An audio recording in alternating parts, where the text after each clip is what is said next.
जय हिंद दोस्तों, आज हम लोग पढ़ेंगे न्यूट्रिशन के बारे में। न्यूट्रिशन किसे कहते हैं? भोज्य पदार्थों से पोषक तत्वों को प्राप्त करने की क्रिया न्यूट्रिशन कहलाती है। यानी ये न्यूट्रिशन एक ऐसी प्रोसेस है जिसमें भोज्य पदार्थों से पोषक तत्वों को प्राप्त किया जाता है। यानी न्यूट्रिशन क्या है? एक प्रोसेस है, ठीक है, पोषक तत्वों को ग्रहण करने की। उसके बाद हम लोग देखते हैं पोषक तत्व क्या है। जो हमें पोषण देते हैं वो पोषक तत्व हैं।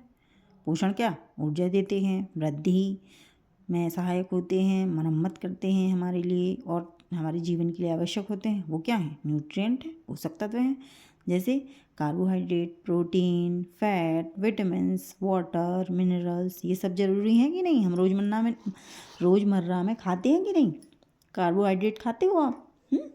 प्रोटीन भी खाते हैं, फैट भी, विटामिन्स भी, वाटर, मिनरल्स, ये सब लेते हैं कि नहीं? अच्छा, अब ये जो हमारे न्यूट्रिएंट हैं, इनको डाइजेस्ट करने के लिए या फिर न्यूट्रिएंट को बनाने की कोई ना कोई प्रोसेस होगी, जिसको हम लोग क्या कहते हैं? मेटाबॉलिज्म, उपापचय, जिसको हिंदी में क्या कहते हैं? उपापचय।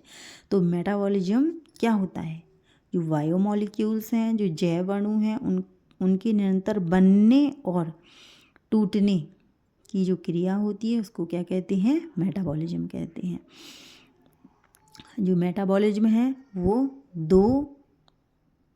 उसमें दो क्रियाएं होती हैं। कौन कौन सी? एक तो होता है उपचय और दूसरी होती है अपचय। उपचय यानी एनाबॉलिज्म और अपचय यानी कैटाबॉलिज्म। एनाबॉलिज्म यानी उपचय में क्या होगा? किसी भी जैव अणु का संश्लेषण यानी उसका निर्माण होगा, ठीक है। और कैटाबॉलिज्म यानी किसी भी जैव अणु का विघटन यानी वो क्या होगा? ब्रेक डाउन होगा। तो ये दोनों प्रोसेस मिला के निर्माण, किसी जैव अणु का निर्माण और उसका विघटन या टूटना, ये क्या है? मेटाबॉलिज्म कहलाता है। ये क्या कहलाता है? मेटाबॉलिज्म। हम लोग बोलते हैं ना मेटाबॉलिक क्रियाएं चल रही हैं हमारी बॉडी में। क्या है ये?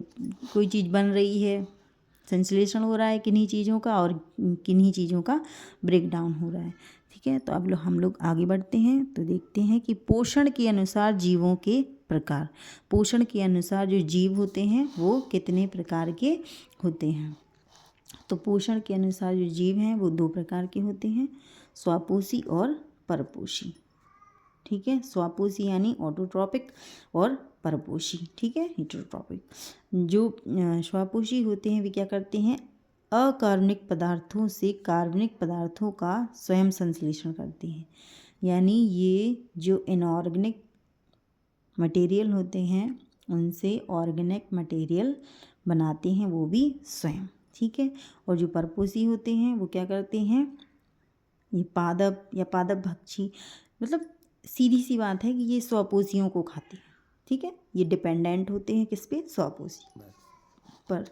या तो ये प्लांट को खाएंगे क्योंकि प्लांट होते हैं कैसे? स्वपोषी, ठीक है। या फिर ये जो प्लांट को खाते हैं ना, एनिमल्स या फिर जीव, उनसे अपना आहार प्राप्त करेंगे, वो होंगे क्या? परपोषी, यानी जो दूसरों पे निर्भर हैं। और ये किसी पे निर्भर नहीं है, इसलिए ये क्या है?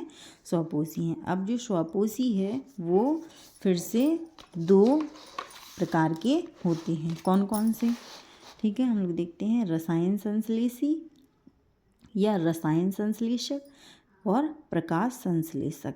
इनको कहते हैं कीमो सिंथेटिक और फोटो सिंथेटिक, ठीक है। तो जो रसायन संश्लेषी होते हैं वो क्या करते हैं? H2S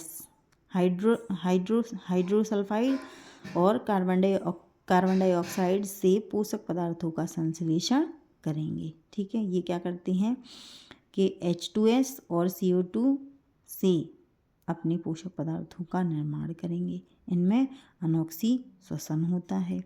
अनोक्सी श्वसन या अवायवीय श्वसन होता है, या फिर इस क्रिया को किण्वन भी बोल सकते हैं हम लोग। एग्जाम्पल में हम लोग देखते हैं, जैसे सल्फर बैक्टीरिया है, नाइट्रोजन है और नाइट्रोबैक्टर है। ये क्या होते हैं? रसायन संश्लेषी होते हैं, ठीक है। उसके बाद हम लोग देखते हैं प्रकाश संश्लेषी, यानी जो प्रकाश की उपस्थिति में, लाइट की प्रेजेंट में अपना भोजन बनाते हैं, ठीक है। जो कि किसका यूज करते हैं? कार्बन डाइऑक्साइड और जल का यूज करके पोषक तत्वों का निर्माण करते हैं। इसमें क्या होता है, प्रकाश का यूज, इसका नाम है ना क्रिया का, तो ये क्या करते हैं, सौर ऊर्जा का उपयोग करते हैं। सौर ऊर्जा को रासायनिक ऊर्जा में बदलते हैं। और सौर ऊर्जा को रासायनिक ऊर्जा में बदलने का काम कौन करता है, क्लोरोफिल। इसमें स्पेशली आते हैं साइनोबैक्टीरिया, प्लांट, ग्रीन प्लांट आते हैं, साइनोबैक्टीरिया आते हैं, और एक प्रोटिस्टा आता है जिसका नाम है यूग्लिना। ठीक है, थैंक यू, जय हिंद।